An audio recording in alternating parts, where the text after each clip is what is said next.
The Senate Committee on Government Affairs will come to order. Madam Secretary, please call the roll. Senator Daley, Senator Ellison, Senator Krasner, Senator Neal, Senator Orenshaw, Senator Rogich, Chair Flores. Present. Please let the record reflect we have 4 members present. We do have a quorum. Good evening, everyone, to this late hour of government affairs. We do have 5 bill presentations scheduled for today. I ask that you limit your remarks to what is the problem, how does this bill fix it, and then if you want to do a quick broad overview of the sections. I think anything else can be eliminated from the presentation in the interest of time. And then we do have items that will likely be taken out of order. Particularly, I had indicated to Speaker Yeager, I know he's in 1,000 places and 1,000 meetings at once. Should his schedule open up, what we'll do is plug him in second, third, first, whatever works for him. Beyond that, I do see Assemblymember Carter here for Assembly Bill 502, so we'll open the hearing on Assembly Bill 502. Anybody wishing to testify support, opposition, or neutral, I ask that you please limit your testimony to 2 minutes per person. Good afternoon, welcome, Commissioner. Assemblymember, whenever you're ready. Good evening, Senator Flores and members of the Government Affairs Committee. I'm Max Carter, Assembly District 12, the east side of Las Vegas. And what we're presenting here tonight is AB 502, which revises provisions relating to public works. What it does is it's bolstering and improving procedures and other stuff with the Labor Commissioner's office, and I'm going to let her explain it because she can do it much better. Good evening, Brett Harris, Nevada Labor Commissioner for the record. Thank you, Chair Flores and members of the committee for having me this evening. I know you guys are very hard at work on a lot of things. So AB 502, we'll jump right in, is a public works bill which would create the Public Works Compliance Division within the Office of the Labor Commissioner. And by doing so, it seeks to regiment our public works compliance responsibilities the way that we do our other private employment, wage and hour, general employment claims. I have our Chief Investigator, Kate Allen, here. What has happened in the office is that we have about 7,000 unique matters that come through our office every year. The vast majority of those being wage and hour and private employment matters. That process is very streamlined. The public works compliance process ends up being kind of a triage situation. And so what this seeks to do is establishes a compliance division in the office. Those positions are already funded in the budget. They were approved by Assembly Ways and Means. And so the positions are already approved. What this would do, going through the policy, is very briefly in Section 1 would just change the request date of the Apprenticeship Utilization Act. And we have we do have an amendment at this time that was negotiated and discussed with members of this committee, members of the industry. So originally, the Section 1 of the bill removed the early deadline for requesting an apprentice, saying that you couldn't do it prior to 10 days. Leaving it open-ended would result in contractors maybe requesting too early, and programs would be unable to plan. And so the amendment would change the complete strikeout of not earlier than 30 days to not earlier than 10 days to not earlier than 30 days. Section 2 of the bill imposes timelines and procedural requirements for public bodies. So it doesn't change what public bodies' responsibilities are. A public body always has the responsibility to audit their own certified payroll reporting for their public works projects to identify potential violations of NRS 338-010 to 130 and report them to our office. What happens is, because there is no deadline for them doing that, we often get complaints where the violation occurred 2 years prior, or maybe even more, to when we are receiving the complaint. And then if you add that timeline to the backlog of the fact that we don't have designated compliance, what happens is we're dealing with violations, say right now, the ones that are going to hearing, could have occurred in 2021. I have one claim that the violation is actually from 2018. But so this would impose timelines so that they would actually have to do the investigation by 90 days after substantial completion. That is a reasonable time because substantial completion already indicates that a public work project is ready for occupancy. And so that should be very reasonable and doable. It imposes penalties for failures to comply with doing that. It also sets timelines for requesting public works projects and making sure you have the actual setup of the public work project number in a timely manner before setting out to bid. One of the biggest parts of the bill is that in Section 4, it allows discretion. So there's a administrative penalty for NRS 338 violations under our office. And if we assess that administrative penalty, it's up to $5,000. Right now, it triggers a subsequent statute in 338017 that Section 4 is amending and would mandate a disqualification of 3 years. So if we use our administrative penalty, we are mandated to use the disqualification in every scenario. So this Section 4 would allow discretion in assessing the disqualification. So if we assess the administrative penalty, we would no longer have our hands tied. We would be able to discretionarily assess an appropriate disqualification period. The amendment does amend those proposed disqualification periods. So in the current version of the bill, they're slightly different. In the amendment being submitted, the first offense would be a warning up to 180 days disqualification. For the second offense, disqualification for no less than 180 days up to 3 years.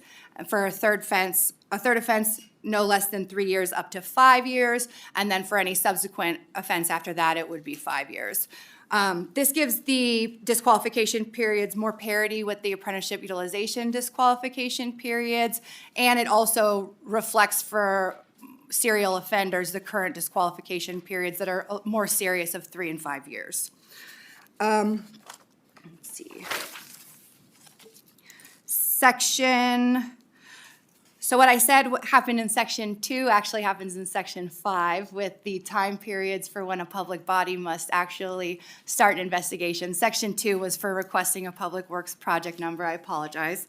But it's the same concept that right now there is no drop-dead time limit for when that actually has to be done. And this creates not only a time frame, but then penalties in the event the public body does not comply.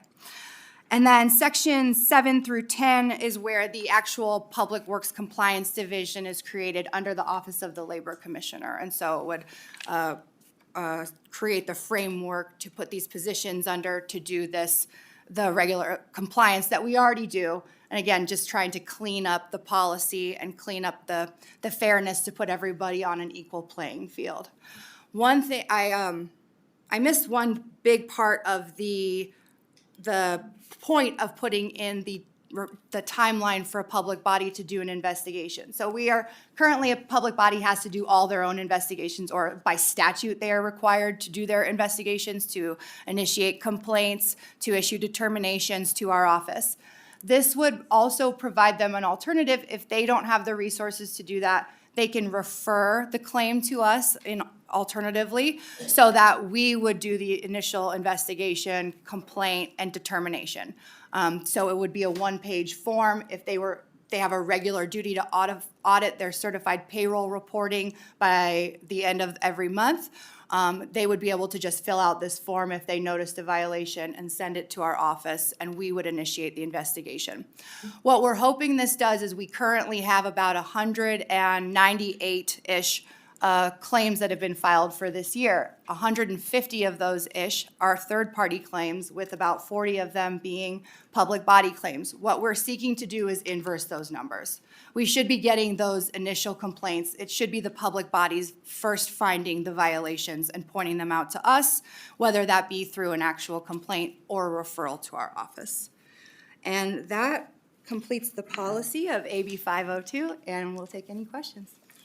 Yes, Max Carter for the record, Senator Flores and members of the committee. I just want to point out that this bill came out of the interim government affairs process. We had several hearings, and then labor, management, all stakeholders worked jointly on this, coming to an industry bill that fixed an issue within the industry. It's not partisan in any way. And with that, we're. And thank you both for the presentation. With that, members, we'll go to questions. Seeing none, thank you for working on the amendment. We appreciate the work you've done on that. And with that, I'll invite you to sit back, and we'll invite those wishing to testify in support of Assembly Bill 502 to please come forward. Greg Esposito, representing the Nevada State Pipe Trades. You know, in your opening statement, hey, what is the problem and what does this fix, right? So to put it in terms that I can relate to, I don't know what any of your backgrounds are, but if you've ever lived check to check, if you've ever lived to where that paycheck was how you were going to make rent that week, was how you're going to feed your kids that week, you know it's a scary place to be. And there are workers across the state every week that do not get that check. Their employers decide, nah, you didn't work that many hours, or I didn't really like the productivity. What I related to is if you walk into a big box store and steal a set of golf clubs, there's a very clear justice system where the police get called, there's an investigation, you get arrested, and there's a trial. If your paycheck gets stolen by an unscrupulous employer, there is not as obvious a system to recover that money. The labor commissioner and her investigators do the best they can, but oftentimes those investigations take months and months. And if you are relying on that check to pay rent, you have to scramble, and you may lose things. And what this bill helps is the process. It helps make sure that there are people to call and places to go when a worker's been cheated. And so we appreciate your listening to it and your support. Thank you for joining us. Welcome. Good evening, Honorable Committee. Wendy Colborn for the record, representing the Building and Construction Trades Council of Northern Nevada. We are also in strong support of this bill. Thank you. Thank you. Welcome. Thank you, Mr. Chairman, members of the committee. Alexis Motorex with the Nevada Chapter Associated General Contractors. We are here in support. We truly appreciate the sponsor reaching out to us, working with us through the interim on this. And I just want to make clear that sometimes these mistakes are honest mistakes. They're administrative errors. The wage hasn't been put in correctly by the public owner. And so they're not intentional wage theft. It's not anybody trying to be unscrupulous. There are honest mistakes that are made. This gives the labor commissioner the discretion and flexibility to be able to assess those penalties and right the wrong without having to disqualify a contractor for 3 years. Thank you. Thank you for joining us. Welcome. Good evening, Brian Reeder, speaking on behalf of the Nevada Contractors Association. Just want to urge your support and thank the bill sponsor and the Labor Commissioner for their work on the bill. Thank you. Welcome. Chair, members of the committee, Nick Vasiliadis for the record on behalf of the Southwestern Regional Council of Carpenters. I'd like to thank the sponsor for bringing this bill forward, and also like to thank the Labor Commissioner for addressing some of our concerns. We support the bill. We urge your support. Also, have a letter here from the Carpenters Contractors Cooperation Committee. I will not read it in the sake of time. I will hand it to the committee manager so that it is submitted for the record. Thank you, Chair. Thank you for joining us. Welcome. Thank you, Chair, committee members. Isaac Hardy, representing Associated Builders and Contractors. Just want to express our support for this bill and thank the bill sponsor as well as the Labor Commissioner for bringing forward the amendment. Thank you. And thank you. Is there anybody else wishing to come forward? Seeing none, we will go to the phone line. Support testimony for Assembly Bill 502. Chair, your public line is open and working, but you have no callers at this time. Thank you. Anybody wishing to testify in opposition to Assembly Bill 502, either in Carson City or Las Vegas? Seeing none coming forward, we'll go back to the phone lines. Opposition for Assembly Bill 502. Chair, you currently have no callers at this time. Thank you. We'll stay on the phone lines. Neutral testimony for Assembly Bill 502. Your public line is open and working, but you have no callers at this time. Thank you. Neutral testimony either in Las Vegas or Carson City. Seeing none coming forward, any closing remarks? It's great seeing you, Labor Commissioner. I think we're accustomed to seeing you mostly in Las Vegas. So it's great to see you here.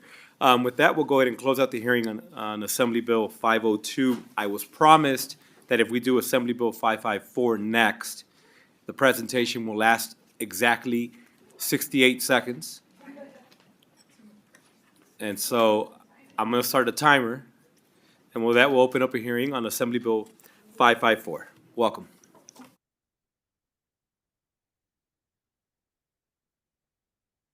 Thank you, Chair, members of the committee. Akia Sanders, Director of the Office of Federal Assistance, for the record. I am here to present Assembly Bill 554, which revises provisions relating to the grant matching account. This provides that any money remaining in the grant matching account at the end of a fiscal year does not revert back to the state general fund. This proposed amendment would just provide some administrative cleanup. There's currently $897,603.56 that hasn't been expended in the account. However, if you're looking at the committed amount, we have $290,000 left for grant matching applications. Because we wait on notice of awards to administer the fund, we can't cut the check unless we get a notice of award from the federal government. And with everything happening at the federal level, the time has been exacerbated. And so we have a lot of pending notice of awards and not really understanding what's happening with some of these grant applications that we do have. So the budget account is 1334. With the amendment, this bill will become effective upon passage and approval, and the current funding in the account will be carried forward into the next fiscal year. This bill has no fiscal impact on the state budget. And I'll stand by for questions. Thank you for the presentation. Just for clarity, when you mentioned amendment, but you're referring to the bill as written, not an additional amendment to the bill. Perfect. And I know Senator Rogage had a question.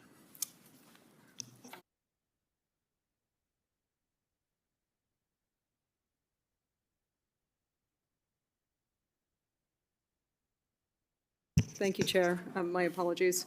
My question was with regard to the monies. So if it stays in the account now, what is the impact of that remaining in the account and not flowing into the general fund?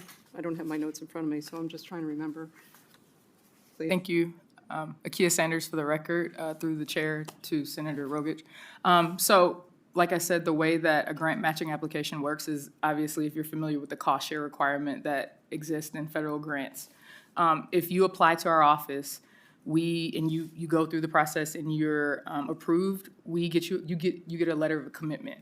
This is why I said there's like 900,000 left unexpended, but it doesn't mean that it's committed. We have about 8 grants that are just kind of on standby right now with everything that's happening at the federal level that we haven't received notices of termination or cancellation or notice of awards. So with that happening currently at the federal level, we were already experiencing delays in getting those notice of awards. I don't know if you're familiar with the process of applying to a federal agency. It takes quite some time, sometimes 12 to 18 months just to get that notice of award. And this is with us working with our congressional delegation to kind of speed that up. So what this does is it allows for the continued use of this cost share, which decreases burdens, which is what this office is created to do, so we can bring more federal funding in. Right now, for every $4 of federal funds we bring in, we're using $1 in that match fund. And so if it's set to sunset at the end of every biennium, that is doing a disservice to the state and its constituency. Thank you. Members, any additional questions? Seeing none, thank you again for the presentation. You lived up to the hype. And with that, we'll invite anybody wishing to testify in support of Assembly Bill 554, if you could please come forward, either in Carson City or Las Vegas. Seeing none, we'll go to the phone line. Support testimony for Assembly Bill 554. Chair, your public line is open and working, but you have no callers at this time. Perfect. Thank you. Next, we'll go to those wishing to testify in opposition to Assembly Bill 554. If you could please come forward.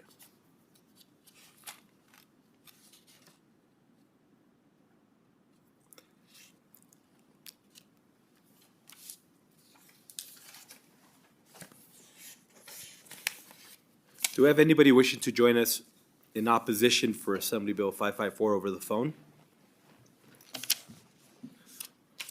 Chair, your public line is open and working. You have no callers at this time. We'll stay on the phone line. We'll go to neutral testimony for Assembly Bill 554. You currently have no callers on the line at this time. Thank you. Anybody in Las Vegas or Carson City wishing to testify in the neutral position for Assembly Bill 554? Seeing none, any closing remarks? Perfect. Thank you again for the presentation. With that, we'll go ahead and close out the hearing on Assembly Bill 554. And next, we'll open up the hearing on Assembly Bill 553. Good evening and welcome.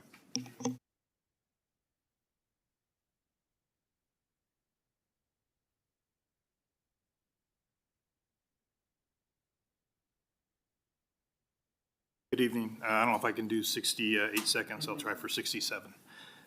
Chair, members of the committee, thank you for the opportunity to present. My name is Brett Thompson. I'm the administrator for the Division of Emergency Management. Tonight I'll be presenting Assembly Bill 553. This bill transfers the Division of Emergency Management from the Office of the Military to the Office of the Governor, renaming it to the Office of Emergency Management. This governor-directed realignment will enhance Nevada's ability to prepare for, respond to, and recover from emergencies and disasters of all kinds. This bill modernizes our state's emergency management structure and aligns Nevada with best practices endorsed by both the National Governors Association and the National Emergency Management Association. Currently, governors directly appoint the State Emergency Management Director in 36 states. The realignment provides clear executive oversight, streamlined authority, and ensures the state's top emergency management official has direct access to the governor. This facilitates quicker information sharing and decision-making for the governor during crisis.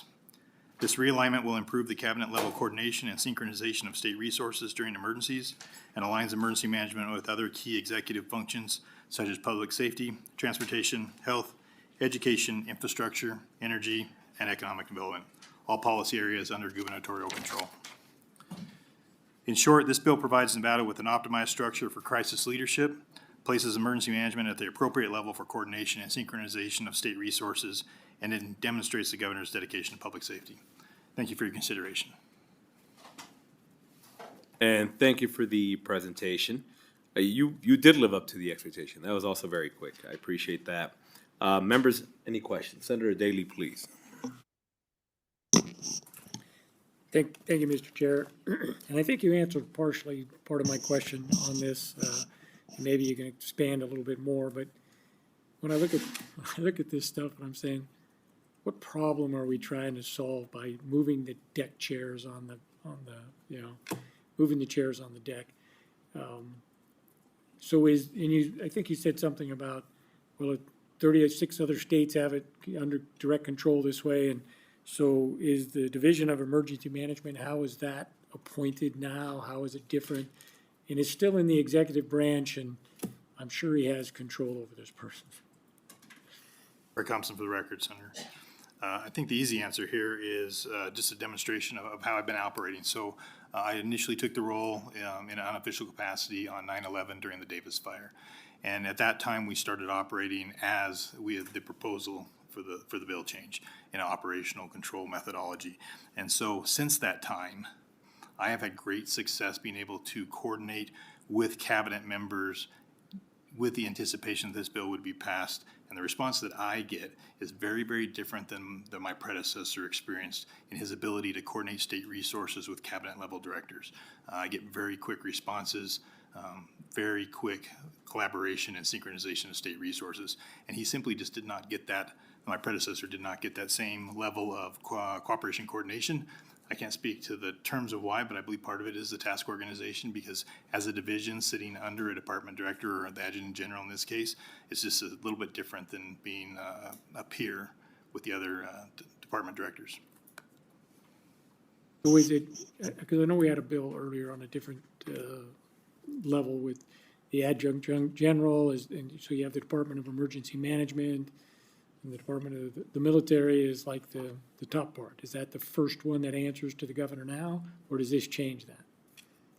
As it currently sits, the Office of the Military, the Adjutant General, is the cabinet level member. I am a division sitting under him. With this bill, I would be commiserate with the Adjutant General and work directly for the governor. How much overlap on what you're both doing? Because, so if you're making it parallel now, there's a chain of command. And what changes when you put yourself at the same level when you were under the general before, what's taken away from the adjutant general? So we have this streamlined process. How do we go forward with the emergency management? So who's the first call? Is it the governor? Is it the adjutant general? Is it Division of Emergency Management? Are they all the same things? That's what I'm saying. We're moving all these deck chairs. And I know the bill earlier that we had said for fire suppression, we want to go to the chief deputy fire warden first, then he goes back and coordinates with the rest, because the fire chief is calling the fire chief first. And then that person is going to give the best response, because that's what he does, rather than, oh no, I got the call, but I have to go back up through, and for them to come back and say, what do you think is the best? So they're saying, go directly there and then we'll coordinate. What are we doing here? So I understand where you're coming from now, Senator. Brett Thompson for the record. So you're referring to the bill that adjusts the Interstate Mutual Aid Committee. So that's additional resources to coordinate support. And in that bill, it authorizes the state fire warden or the state fire warden or forestry chief to coordinate wildland suppression assets on behalf of the state. This first call still comes to me as a request for state resources. I then divvy those out. However, this change in this particular bill, as we currently sit, I should be calling the Adjutant General, who then should call the governor, who then should give me authority to coordinate with state cabinet members. This bill allows me to coordinate strictly with state cabinet members at the first instance of a call and apprise the governor of what I'm doing. So it takes a step out of the chain. And being a former military member, having just retired out of the National Guard last year, I completely understand the challenges that the Adjutant General has. And so right now, his primary focus is preparing Guard members for Homeland Defense and war. And this is not a distraction, but it is an additional requirement on him that is different than his required mission by the federal government. Next, we'll go to Senator Ellison, please. Thank you, Mr. Chair. I do have a question. When I first read the headlines on this, it said that the power and duties of the Office of the Military and to the Office of the Governor remains the Division of Emergency Management to the Office of Emergency Management to provide other matters.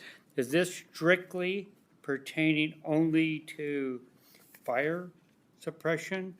And then it said population of 100,000 or more. So what about the rest of the state, county?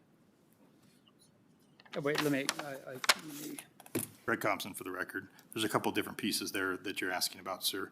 So this applies, this is a name change and a realignment of the task organization of the division to an office within the part you're referring to in regards to the qualifications. That applies directly to several of the committees, boards, and commissions in which we manage. And there are different requirements for different members of those boards and commissions. For instance, on the Nevada Homeland Security Commission, we have to have the fire chief of each county that has over a certain population. I think that's what you're referring to there. Yeah, and it said 100,000. So what about? That's simply a membership on some of the boards and commissions. It's a requirement. And then, but the governor, you're the first in command that'll be dealing with whatever division it is that correct? I would be the lead. Okay, and then after that, the governor has a final decision at that point in time to go forward or whatever? Yes, sir. So all emergency powers that are invested in NRS 4 are vested through the governor, then delegated down to the cabinet. Okay, how many committees or on this? Right now, I just finally got to the fire suppression, so what else, what are the, There's the Nevada Homeland Security Commission, the Nevada Resiliency Advisory Commission. There is a, it's called the SDICC. I don't know the acronym, but it basically deals with mortuary affairs. If we had a mass casualty event, there's a search and rescue board as well. And I think those are the NRS required ones. I just want to make sure for my own mind. Thank you, and it's going to be a full-time job. It just, I want to make sure that we have the checks and balances to protect the state and not just give one person total control of everything. It needs to have the steps for emergency. Thank you. That's all I have, Mr. Chair. Vice Chair, please. Thank you very much, Mr. Chair, and thank you very much, Director, for presenting the bill. I'm looking at page 37 of the bill, and I think that is section 43. There's some new language in section 43 sub 6, at the top page 37, starting at line 1, and it says the office shall, and then the new language is execute, administer, and enforce the provisions of chapters 414, 414A of Nevada revised statutes, perform such duties and exercise such powers required pursuant to those chapters. Is that a new power that the office is receiving, or is that duplicative somewhere else in statute? I was just wondering. Brett Thompson for the record. I see exactly where you're looking on page 37. And I would advise that I believe that is simply a part of the bill draft recommended language. As it already stands, I have requirements to execute all of the listed requirements in 414 and 414A. Those already exist as a requirement by NRS for me to execute. Thank you. Thank you for clarifying. I just wanted to verify that. Thank you very much, Chair. We'll have our committee, excuse me, I was going to say analyst, counsel jump in. Thank you. For the record, this is Heidi Clarkson with the Legal Division of the Legislative Council Bureau. The changes in Section 43 are directly related to taking Division of Emergency Management out from under the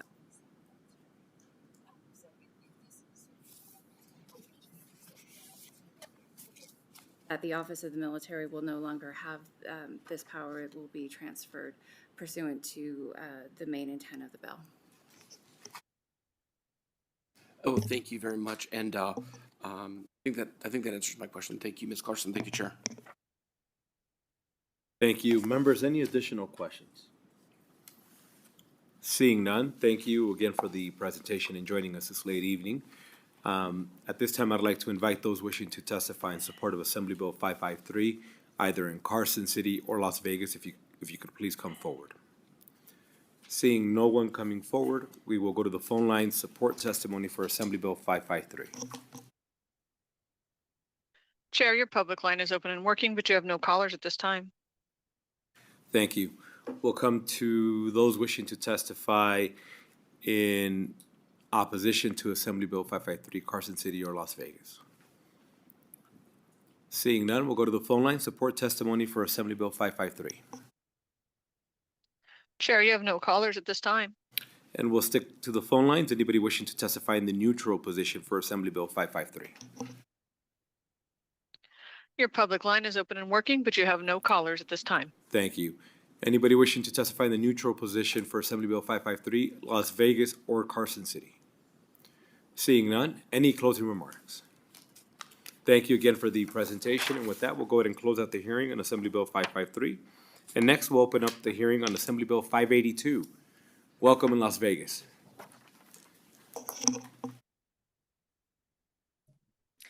Thank you, Chair, members of the committee. Kirsten Van Ryn, Chief of Staff for the Nevada State Treasurer's Office. For the record, I'm here today to present AB 582, which provides a technical adjustment to the funding mechanism for the Governor Gwynn Millennium Scholarship administrative costs. Currently, the administrative costs of the scholarship are covered by fees brought in by 529 contract partners, not general fund dollars.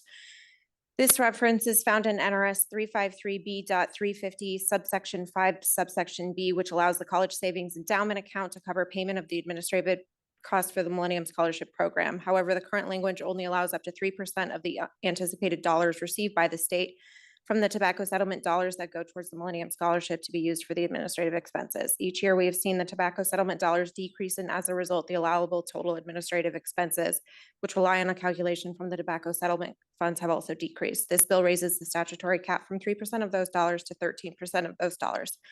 We are comfortable that the 13% amount will be sufficient to fund a new system implementation and the program's administrative expenses for the upcoming biennium. This bill is also aligned with Budget Account 1088's closing, which occurred on April 10th. I'm happy to answer any questions. And thank you for the presentation, and again, thank you for staying with us so late this evening. Members, any questions on Assembly Bill 582? Senator Daley, please. Thank you, Mr. Chair. So I did have a few questions just so I can hopefully understand it better. So in section 1, subsection 5, and I spent a lot of time reading that, and a lot of it is existing language, and that's where the 13% changes in that. So I'm trying to follow the accounts. So the endowment account is for the college saving program, and essentially that money is held in trust, and only the dollars that come in not held in trust can be sent to the second account? Kirsten Van Rye, Chief of Staff for the State Treasurer's Office, for the record. Yeah, so there's a couple of accounts that fall under the college savings program. There's an administrative account, and that pays for the administrative expenses for the college savings, 529, et cetera, programs that our office runs. There's also an endowment account, and that account is the account that brings the money in from the 529 contract partners. And that account is where kind of the money funnels out of. And that money goes to, like I mentioned, the administrative account and also the other administrative expenses that are outlined in this statute. And then there's also a trust account, which I believe is what is referenced, the reference that points to when held in trust. There's, I think, $40 billion in assets that are held by the trust account, and effectively it's people saving for college, for higher education expenses nationwide through one of our 529 contract partners. So that's what I was trying to just make sure I was understanding. So money comes in to the endowment account, and then if it came in as somebody saying, hey, I'm saving for college, and they're putting the money away, then that money goes to the trust account and can only be accessed when they say, hey, I put in, now I'm going to college and I need you to pay for these bills in the trust account. So other money that comes into the endowment account can go into the administrative account, various things. So I'm trying to just follow those dollars. So then it says, at the discretion of the treasurer, funds not necessary for the administrative account. Endowment account money can be used for Kickstart, the Millennium Scholarship. So how does that money flow? Kirsten Van Rye, Chief of Staff for the Treasury. So that money flows in from the endowment account. So we receive in fees from our 529 contract partners. It goes to the endowment account, and then the endowment account is used to pay for all of the programs that are listed under subsection 5 of NRS 353B.350. So like you mentioned, the College Kickstart account, that's $50 for every child in public school kindergarten in our office.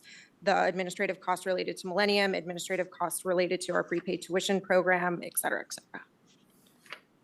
So what is spent on at the discretion of the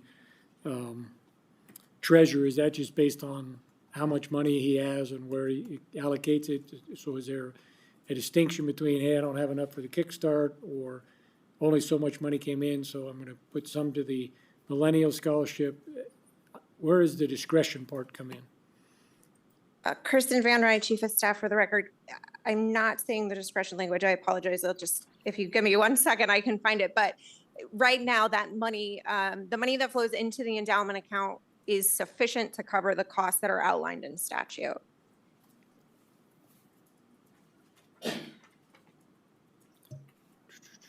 Well, it doesn't say discretion. It says at the determination. So it's on line 26, that sentence that starts, so determination of state treasurer is not necessary for the use of the administrative account, except as otherwise provided. Maybe I'm reading it wrong. That's why I was trying to figure out. So if Nevada College Saving Program that is not received pursuant to a savings trust agreement and in determination of the state treasurer is not necessary. So discretion is the wrong word. So under the determination of the treasurer, how's he making that determination that it's not necessary for use as the administrative account, and what can you do with that? Got it. I found it now. Thank you. Kirsten Van Ryn, Chief of Staff for the record. So the administrative account is another separate administrative expenses account. The way I've read that statute, and I believe our Attorney General has also interpreted that as statute to mean that if we don't have enough money to pay for the administrative expenses for the college savings program, which is effectively another name for our 529 program. If we don't have the money to pay the administrative expenses for that program first, we then can't use it to trickle down for any of the expenses laid out in subsections A through F. Okay, so then finally, I think on the 3% to 13%, I think you said because the tobacco settlement money is coming in slower. How much longer is the tobacco settlement money going to be coming into the account for the Millennium Scholarship, if I read this correctly? How much longer is that going to be happening before you say, well, 13% of nothing is a good number? It's still zero. Kirsten Van Ryn, Chief of Staff for the record. I don't think there's actually a finite date in which the MSA revenues end. I think we've seen, based on our kind of historical trends and our projections in the future, it decreases by about $1 million every year. So I think we anticipate, I think 12 million for the next fiscal year, 11 million for the next fiscal year, and 9.5 for fiscal year 2028. So it's definitely a question for the future, I guess. So the tobacco settlement is basically an ongoing deal, because as long as the tobacco companies are selling cigarettes, people are potentially going to be impacted and be sick, so there's always going to be money coming in? Kirsten Van Ryn, Chief of Staff for the record. That's my understanding, but I will caveat that I am not an expert on the MSA, so. Okay. All right, so I was just wondering about the 10% difference and why the change, but it's really a function of less money coming in. Kirsten Van Ryn, Chief of Staff for the record. Yes, that's correct. And we also will be implementing a new system per the budget account 1088, which requires a little bit more additional dollars for fiscal year 26. Understood, because I was just trying to make sure I got down to what I was looking at, reading this, and I read it like 5 times, and I'm still going, I think I got it, but I needed to ask the questions.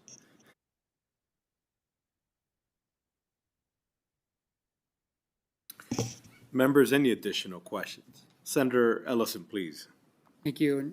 And how many of the funds out there are actually for the matching grant account on 554? Because the Kenny Gwynn account, that doesn't go into the same policy. It goes into a different fund. And how many other funds are out there? Because I thought the Attorney General in another committee mentioned there was 2 different funds that were raised strictly for scholarship funds. Is that correct, or did I hear that wrong? Kirsten Van Ryn, Chief of Staff for the record. I'm not quite sure I'm following your question. I apologize. Okay, there was 2 funds. Well, we got 2 funds right now. Kenny Gwynn's fund is separate from the general matching account. But was there another matching account that was similar to this, or is this it? Kirsten Van Ryn, Chief of Staff for the record. I'm not quite sure. Our office does run the Silver State Matching Grant Program, which matches dollar for dollar up to $1,500 for certain eligible participants in our JP Morgan Future Path 529 account. Yeah, because I mean, the numbers were almost identical, just one off from the other. So that could have been it.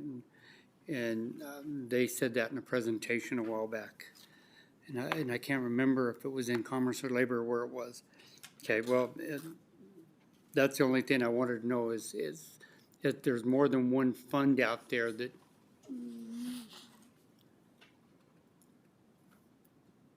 Kirsten Van Ryn, Chief of Staff for the record. I'm not, nothing's coming to top of mind, but I'm happy to dig in and maybe try to find that Commerce and Labor hearing where the Attorney General's office. Okay, I think I've got some records in the office I could check too. So it's not a big deal. I just want to know if there was other accounts. In case this one went dry, that we could use some of that other funds to help match it up. You said right now that this fund doesn't have enough money in there to,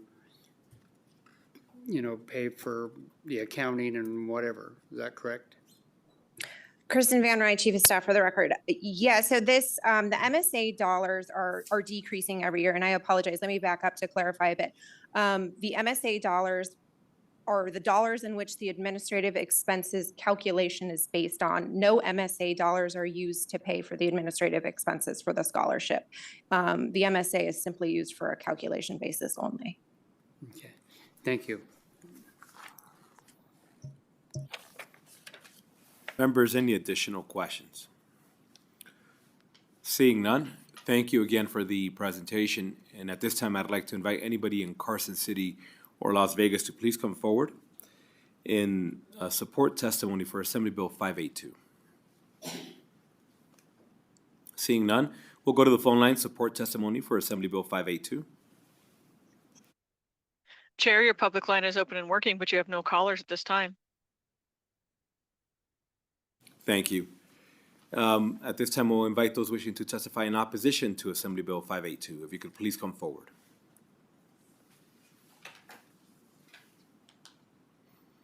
Seeing none, we'll go back to the phone lines. Opposition to Assembly Bill 582. You currently have no callers at this time. Thank you. We'll stay on the phone line. Anybody wishing to testify in the neutral position to Assembly Bill 582. Your public line is open and working, but you have no callers at this time. Great. And at this time, I'll go to a neutral testimony either in Carson City or Las Vegas. Seeing none, do we have any closing remarks in Las Vegas? I see the famous nod of no, I'm good, I've made it out. Thank you again for joining us, and we'll go ahead and close out the hearing on Assembly Bill 582. Members, we are waiting for Speaker Yeager to come present Assembly Bill 589. I'm going to take a quick 30-second recess to speak with the members about the work session document. If we're good with that, then maybe we'll proceed and jump into the work session. But we'll take a quick 30-second recess for that. We are in recess.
Senate Committee on Government Affairs will come back to order.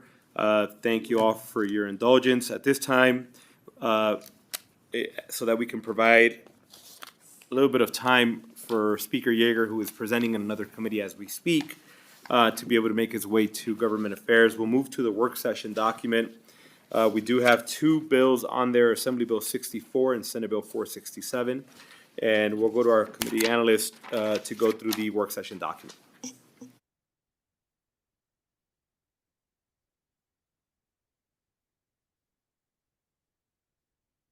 For the record, Jan Stinsbeck with the Research Division of the LCB. As nonpartisan staff, I cannot advocate for or against any measure comes before this body. The first bill on work session today is Assembly Bill 64, and its second reprint, which was heard on this committee on May 26th. It makes various changes to the open meeting law. The bill specifies certain gatherings that do not constitute a meeting for the purpose of OML, clarifies the application of the OML to proceedings concerning disciplinary action against licensee, outlines certain prohibitions and requirements of using a remote technology system for a meeting, includes certain provisions relating to testifying under oath, and addresses causes of action arising from defamatory statements made during public comment. There are no amendments for this measure. Thank you, Chair. Thank you. At this time, I'd like to entertain a motion to do pass Assembly Bill 64. So moved. Vice Chair Ornshaw has made the motion to do pass Assembly Bill 64. Senator Daly has seconded that motion. Members, any discussion on the motion? Seeing none, all those in favor, please signify by saying aye. Aye. Those against say nay. Motion carries unanimously. And I would like to ask Senator Rogich to please do that floor statement. Senator Rogich will do the floor statement on Assembly Bill 64. Next on the work session document, we have Senate Bill 467.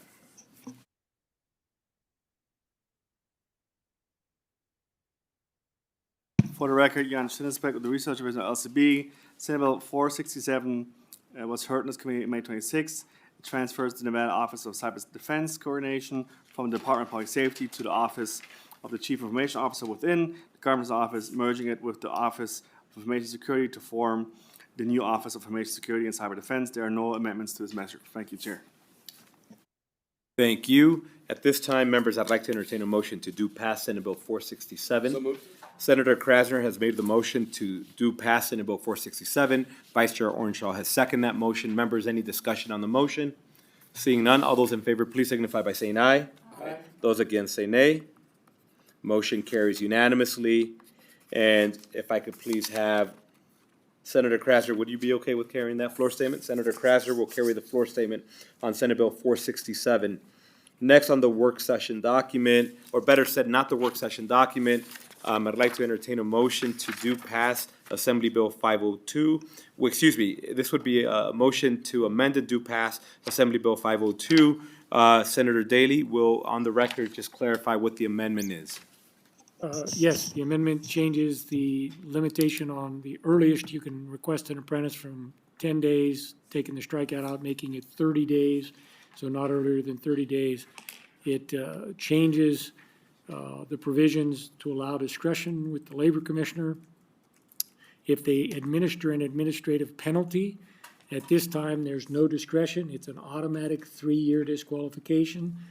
Now, if they give an administrative penalty, the labor commissioner has discretion based on a first, second, third, or fourth offense on what, if any, disqualification there'll be. It could be a warning with the disqualification up to 180 days for the first offense, up to 3 years for a second, up to 5 years for third, and automatic 5 years for the fourth. So it steps up in the progression, allows a discretion by the labor commissioner in what the penalty will be. But it allows then for the administrative penalty to be actually used as a tool, because right now you can give them a $100 penalty and an automatic 3-year. So that clarifies that progression. And then, of course, the changes, I'm not changing about the division of compliance under the Labor Commissioner's Office is the main point of the bill. And members, I'd like to remind you that the Labor Commissioner, along with Assemblymember Carter, both alluded to having had an opportunity to review that amendment and that they considered it friendly. At this time, I'd like to entertain a motion to amend and do pass Assembly Bill 502. So moved. Vice Chair Ornshaw has made the motion to amend and do pass Assembly Bill 502. Second. Senator Daly has seconded that motion. Members, any discussion on the motion? Just like I said, I'm gonna vote these out, but I'm gonna reserve my rights and because I've got some questions on 502 and then another one, so I want to make sure I got it on there because I want to make sure I go through all these bills. Thank you, Mr. Chair. Thank you, Senator Ellison. Senator Ellison will reserve his right to change his vote. Members, any additional discussion on the motion? All those in favor, please signify by saying aye. Aye. Those against say nay. Motion carries unanimously on amend to do pass Assembly Bill 502. If I could please ask Senator Daly to do the floor statement. Senator Daly will do the floor statement in Assembly Bill 502. Members, this evening, we also heard Assembly Bill 553, which transfers the Division of Emergency Management of the Office of the Military to the Office of the Governor, amongst other things. At this time, I'd like to entertain a motion to do pass Assembly Bill 553. Senator Krasner has made the motion to do pass Assembly Bill 553. Do I have a second? Vice Chair Ornshaw has seconded that motion. Members, any discussion on the motion? Seeing none, all those in favor, please signify by saying aye. Aye. Those against say nay. Motion carries unanimously. And if I could ask Senator Krasner to please do that floor statement Senator Krasner will enthusiastically do the floor statement on Assembly Bill 553. Next on the agenda, we heard Assembly Bill 554. Members, that was heard earlier today, which revises provisions relating to the grant matching account. At this time, I'd like to entertain a motion to do pass Assembly Bill 554. So moved. Vice Chair Orenshaw has made the motion to do pass Assembly Bill 554. Do we have a second? Senator Daly has seconded that motion. Members, any discussion on the motion? Seeing none, all those in favor, please signify by saying aye. Aye. Those against say nay. Motion carries unanimously. And I would like to ask Vice Chair Orenshaw to please carry the floor statement on Assembly Bill 554. Lastly, we also heard Assembly Bill 582 today, which revises provisions relating to the Governor Gwynn Millennium Scholarship Program. At this time, I'd like to entertain a motion to do pass Assembly Bill 582. Senator Daly has made the motion to do pass Assembly Bill 582. Vice Chair Orenshaw has seconded that motion. Members, any discussion on the motion? Seeing none, all those in favor, please signify by saying aye.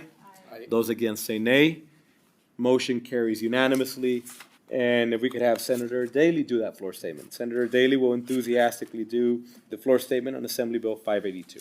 All right, before we go to public comment, we will move to our final item on the agenda for today, which is a bill presentation by our speaker on Assembly Bill 589. We'll open up the hearing. Speaker Yeager, welcome to what's been obviously a very long day for you. Good evening, Chair Flores, Vice Chair Orenshaw, members of the Senate Committee on Government Affairs. My name is Steve Yeager. I represent Assembly District 9 in Southwest Las Vegas. And first, I want to thank all of you. I know it's been a very, very long day for you. Many of you were stuck in a very long hearing earlier, so appreciate your time in hearing this bill tonight. This is Assembly Bill 589 in its first reprint. It establishes requirements to protect the privacy of certain information and genetic material. Chair, with your permission, I'll just kind of give you some background on the bill, and then if you want me to go through the sections of the bill, I will do that, but I'll leave that up to you when we get to that point. Nevadans deserve the peace of mind that their most personal data is both protected and secured. We should not have to fear that information pertaining to our health, diagnostic findings, or our very genetics and DNA may be at risk for uses that we have not authorized. And we certainly should not have to fear that it may be used without our knowledge. And yet, this is the reality that we face. Our personal information is at risk, and it is my intent with this bill to protect us from these risks. As you can see, Assembly Bill 589 covers a variety of grounds, all aimed at protecting Nevadans' data and privacy. The first half of the bill relates specifically to autism-related data. Since the start of this new federal administration, people with autism spectrum disorders have faced increased scrutiny and investigation. Last month, it was announced that the National Institutes of Health would be collecting private medical records in a study of autism, ostensibly to discover its cause and cure. The announcement noted that the records consulted could include information from pharmacies and labs, insurance claims, and even data from smartwatches and fitness trackers. While healthcare studies and research are critical to our well-being, it is necessary that data be collected in the proper way, with informed consent and without self-serving agendas. It concerns me greatly that this study has emerged in conjunction with worrying, inaccurate claims regarding autism, including that it is a preventable condition. These claims have also linked to environmental toxins and downplayed research into genetically contributing factors. Perhaps even more disturbing for me is the dehumanizing rhetoric that has been used by some in the administration to characterize autistic children. I'm not going to put those comments on the record because I don't think it would be appropriate, but if you're interested in finding them, they're not hard to find on the internet. Therefore, in considering what I think is a politically motivated study and the seemingly predetermined conclusions it seeks to find, I am deeply troubled by the implications of this work and possible impacts on our Nevada citizens. It's necessary that we not only protect their privacy, but that we take a stand and value that every person's life and lived experience holds, regardless of where on a spectrum they may fall. Moving forward, the latter half of the bill more specifically focuses on DNA and genetic information. It may seem somewhat dystopian to consider, but in addition to contending with threats to our personal and financial information, we are now being forced to address the sale and misuse of our genetic material. The recent 23andMe news offers a stark example of this threat. After the company filed for bankruptcy earlier this year, it would announce it would attempt to find a buyer. Complicating these proceedings immensely, though, is the concurrent sale of millions of customers' genetic information. Once the company changes hands, so too could the privacy policy safeguarding submitted DNA. Frighteningly, this could use the use or proliferation of customer data far outside its intended use. Customers are now being placed in a position of requesting the company to delete their data to mitigate these risks, a complication they should not be forced to shoulder alone. Even those who have not submitted DNA profiles could be susceptible to the breach of their genetic information in the event this data is shared if they had family members submit samples. The correlation of genetic material among relatives means that the possible sale of DNA samples could have consequences for people who don't even know they're at risk. It's clear to me that as a state, we need to take deliberate steps to protect Nevadans from this new threat. I wish that it was not necessary for me to be sitting here discussing a bill to protect from dangers that no person should have to face. But it is a reality of our world right now that these threats exist, which means it is our responsibility as lawmakers to meet them head on. The people in our state are looking for us to take action. That's what Assembly Bill 589 does. Chair, would you like me to walk through the sections of the bill? Speaker Yeager, I think at this time we should be good to go. Members, if you have generic questions as to any particular section, I'm sure we can direct Speaker Yeager to that. And so at this time, we'll open it up for questions. We'll start off with Senator Krasner. Thank you, Speaker. Thank you, Chair. Thank you, Speaker Yeager, for bringing this bill. What are some of the exceptions? Because I immediately think of like the rape backlog, the rape DNA kits. Thank you for the question, Steve Yeager, for the record. Through your chair to the senator, there are exceptions that are built into the bill. So, for instance, if you go to page 4, line 22, this talks about, state agencies that where disclosure is required by a subpoena of the court, where disclosure is required to support treatment that someone is getting. So, I mean, the real thing here is that it's informed consent, right? What we're trying to prevent is the sale or distribution of this information without the person knowing. So I think the example you talk about in a criminal justice system, there would obviously be consent there to run, a DNA profile. And if you commit a crime, and you're being investigated for a crime, there is an exception in here that would be an appropriate use for law enforcement. So we're just trying to protect on the side of your data being used without your consent or being sold without your consent. Thank you, Senator Krasner. Members, any additional questions? Seeing none, thank you, Speaker Yeager. At this time, we'll invite you to sit back. And we'll invite anybody wishing to testify in support of Assembly Bill 589, if you could please come forward, either in Carson City or Las Vegas. Seeing no one coming forward, we will go to the phone line. Support testimony for Assembly Bill 589. Chair, your public line is open and working, but you have no callers at this time. Thank you. At this time, we'll invite those wishing to testify in opposition to Assembly Bill 589, either in Carson City or Las Vegas, if you could please come forward. Seeing none, we'll go back to the phone lines. Opposition testimony for Assembly Bill 589. Thank you, Chair. You have no callers at this time. Thank you. We'll stay on the phone line and we'll go to neutral testimony for Assembly Bill 589. Your public line is open and working, but you have no callers at this time. Thank you.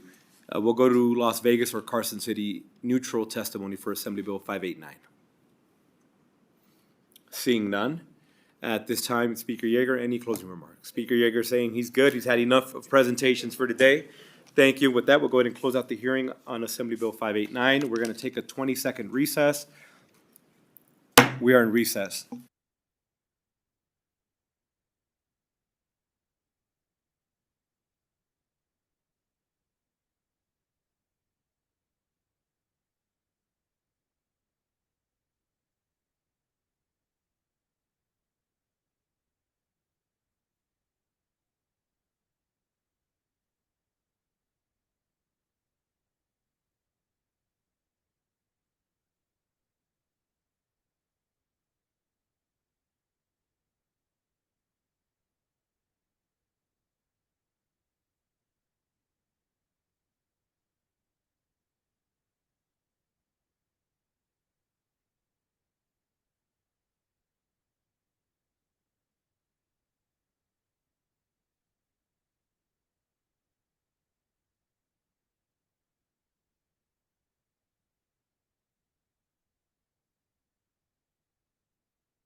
The Senate Committee on Government Affairs will come back to order. We just heard Assembly Bill 589 presented by Speaker Yeager that establishes requirements to protect the privacy of certain information and genetic material. At this time, I'd like to entertain a motion to do pass Assembly Bill 589 as presented by the Speaker. Senator Daley has made the motion to do pass Assembly Bill 589. Do I have a second?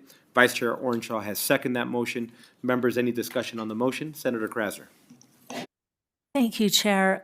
Because we just got the bill, I am going to vote yes to get it out of committee, but reserve my right to change prior to floor, please. Thank you, Senator Krasner, and Senator Krasner will reserve her vote. Senator Ellison, please. Senator Ellison is dittoing that motion. Senator Rogich, please. And she is also going to be a ditto. At this time, I'd like to entertain a motion. We've already done that. All those in favor, please signify by saying aye. Aye. Those against say nay. Motion carries unanimously with the understanding that three of our members have in fact reserved their right to change the vote on the floor. And I would ask Senator Orenshaw if you could please do the floor statement on Assembly Bill 589. With that, we will move to the very final item on the agenda, which is public comment. We will invite anybody in Carson City or Las Vegas to please join us for public comment. Seeing no one coming forward, at this time, we will go to the phone lines for public comment. Chair, your public line is open and working, but you have no callers at this time. Thank you, and I was not clear at the beginning to our committee secretary, if you could please mark Senator Neal as absent excused. I wasn't sure if she was going to be able to make it back in time, so we will mark her as absent excused. And I don't know that we will have an opportunity to convene again in this room.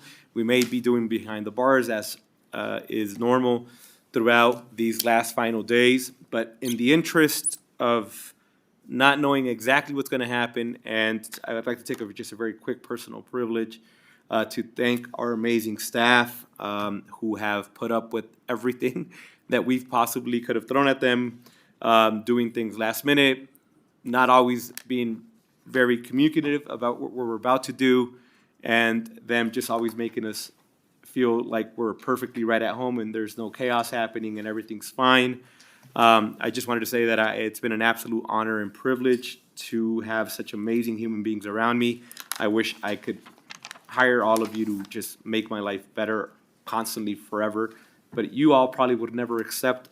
There's no big enough check for that, but it has been an honor, and we are truly blessed to have some of the most amazing human beings working in our building. The legislators can go away as long as our staff stays here. The state is in good hands. So I just wanted to say thank you to all of you. Really appreciate all the amazing work this session, and we still got some more work to do, but it would not be okay if I did not finish the evening without saying thank you to all of you. Thank you. And with that, this meeting's adjourned.